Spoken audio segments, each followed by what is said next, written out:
Bem-vindo ao Vexa Contos de Terror. Aqui, cada palavra é um sussurro vindo da escuridão. Cada relato é uma porta que talvez você não queira abrir. Hoje você vai ouvir histórias reais, experiências de pessoas comuns que cruzaram com o inexplicável atrás de muros, grades e corredores, onde a luz raramente chega. Mas antes de mergulharmos nesses relatos perturbadores, eu quero saber de você, de onde está assistindo o Vexa agora. Escreve aqui nos comentários. Quero sentir até onde nossa escuridão alcança. Não se esqueça de deixar o seu like e se inscrever no canal, ativar o sininho, porque ainda temos muitas histórias esperando para serem contadas. Algumas que talvez nunca devessem ser reveladas. Agora apague as luzes. Coloque os fones e prepare-se, o terror começa aqui.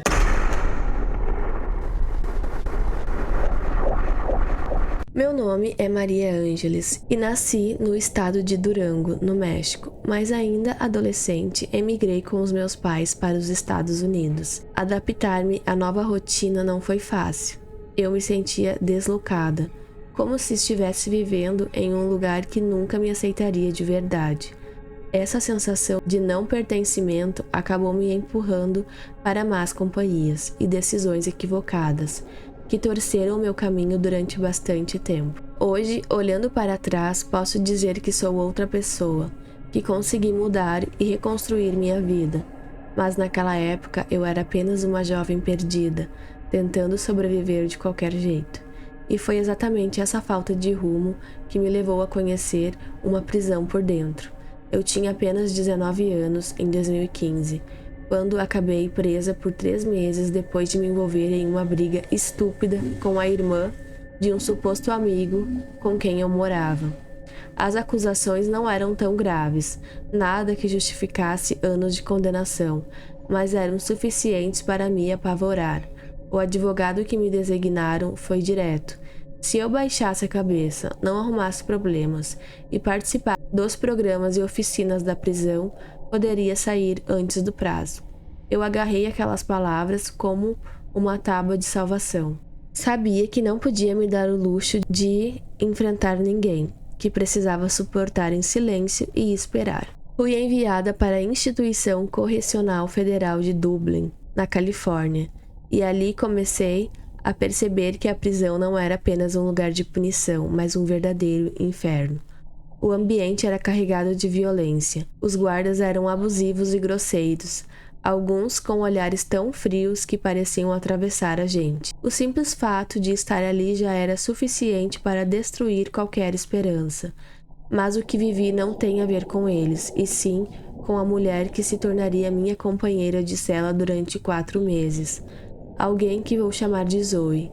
Quando entrei pela primeira vez na cela, Zoe estava deitada na cama debaixo da beliche. Parecia dormir, ou ao menos tentava. Eu organizei minhas poucas coisas na cama de cima, mas antes mesmo de subir ouvi a sua voz baixa, quase um sussurro, me perguntando: "Você consegue vê-los?" Fiquei confusa, não entendi o que ela queria dizer. Balancei a cabeça e respondi que não sabia do que falava. Ela não insistiu. Levantou-se com um ar perturbado. "Meus filhos, você consegue ver meus filhos? Estou procurando por eles. Quero explicar que não foi minha culpa, mas não sei onde estão." Zoe estava completamente fora da realidade. Tinha 30 anos, mas sua pele marcada e seus olhos fundos e o cabelo loiro mal cuidado faziam-na parecer uma senhora de 60. Era viciada em metanfetamina. Bastava um olhar para perceber que vivia dias, talvez semanas, sem dormir de verdade. Ver aquela mulher me causou um choque profundo, como um reflexo distorcido de mim mesma, porque naquela época eu também experimentava drogas. De repente, percebi que aquela poderia ser eu em alguns anos e senti medo. Medo dela, medo de mim mesma e do futuro que me aguardava. Naquela primeira noite, Zoe não parou de repetir as mesmas perguntas, insistindo em saber onde estavam seus filhos, até que decidi sair da cela. Fui para a área comum e sentei sozinha, ainda atordoada.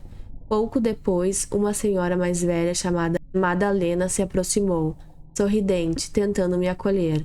Ela me explicou como funcionava a rotina. quem eram as presas mais problemáticas e como eu deveria me comportar para sobreviver ali dentro. Essa mulher se tornaria meu alicerce naquele lugar, e mesmo sem entender como alguém tão doce havia acabado ali, eu me agarrei à sua presença para suportar o peso dos dias. Quando perguntei sobre Zoe, o semblante de Madalena ficou mais sério. Ela me alertou que Zoe era instável e que eu deveria ter cuidado. Aquilo não me tranquilizou em nada, pelo contrário, deixou meu coração ainda mais pesado. Ao voltar para a cela naquela noite, encontrei Zoe falando sozinha, ignorando completamente a minha presença. Suas palavras eram em inglês, arrastado, mas consegui entender alguns trechos. Por favor, entendam, eu não queria ir embora. Eu imploro, parem, por favor. Ver aquela cena era lamentável, e quando as luzes se apagaram, ouvi-a sussurrar em sua cama. Só essa noite, por favor, mamãe precisa dormir. Essas palavras me deixaram arrepiada, porque percebi que ela não falava comigo, mas sim com seus filhos, que já não estavam neste mundo. Na madrugada, acordei com um som de risadinhas infantis, suaves, ecoando na escuridão. Pensei que fosse parte de um sonho, mas logo senti algo mais real, um cheiro de fumaça se espalhando pela cela. Zoe chorava baixinho, encolhida, repetindo desculpas. Eu me levantei assustada, acreditando que a prisão estava pegando fogo, mas ao olhar pela pequena janela da porta, o cheiro desapareceu. No entanto, atrás de mim, as risadinhas infantis voltaram, e percebi que não eram fruto da minha imaginação. Quando me virei, Zoe continuava em posição fetal, dormindo ou fingindo dormir, sem esboçar reação alguma. Foi aí que senti algo ainda mais perturbador, a sensação clara de que alguém me observava, que olhos invisíveis passavam sobre mim. Meu instinto gritou para que eu não me envolvesse, e voltei devagar para a cama, fingindo dormir, mesmo que o coração batesse descontrolado. Essa foi apenas a primeira de muitas noites em que a presença dos filhos mortos de Zoe tomou a cela. Risadinhas, passos leves pelo chão, o cheiro constante de fumaça queimando.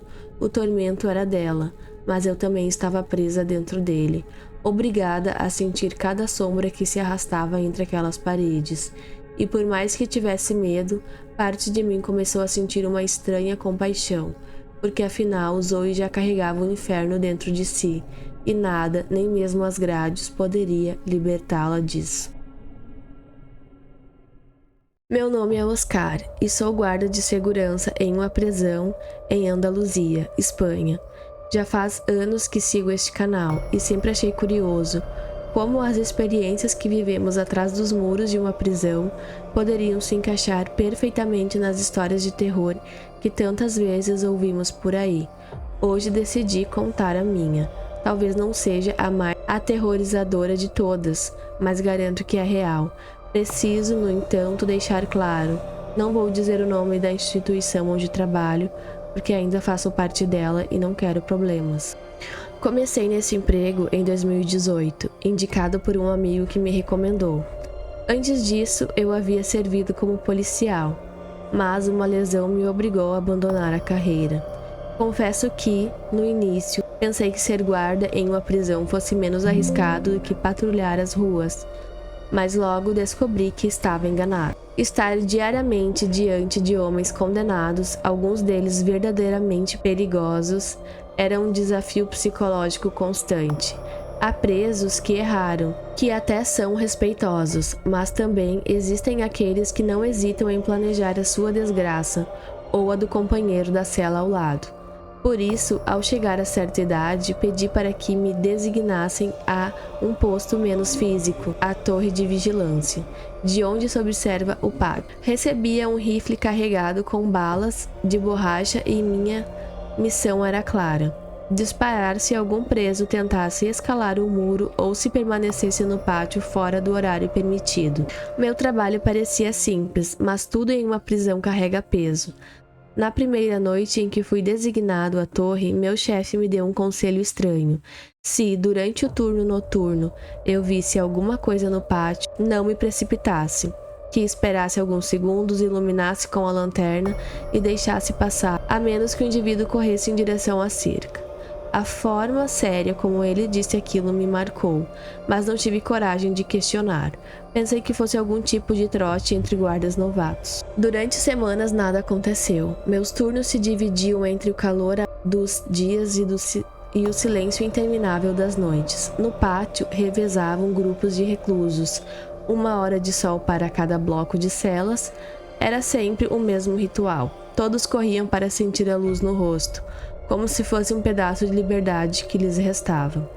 Até que um dia, em pleno verão, notei algo diferente. Um jovem magro de pele clara e cabelo negro permanecia parado, encostado na parede de concreto, imóvel como uma estátua. Vestia o mesmo uniforme laranja de todos, mas não se misturava, não buscava sol, apenas me olhava. Aquilo me chamou a atenção, mas mantive a distância, observando de vez em quando para garantir que não estivesse traficando ou tramando algo. O estranho foi que, quando terminou a hora daquele bloco, um novo grupo entrou no pátio e, de repente, lá estava ele outra vez, em outro ponto, como se nunca tivesse saído. Surpreso, avisei por rádio que havia um preso do turno anterior ainda no pátio. Mas no momento em que tentei indicar a sua posição, ele sumiu diante dos meus olhos. Busquei em cada canto, mas nada.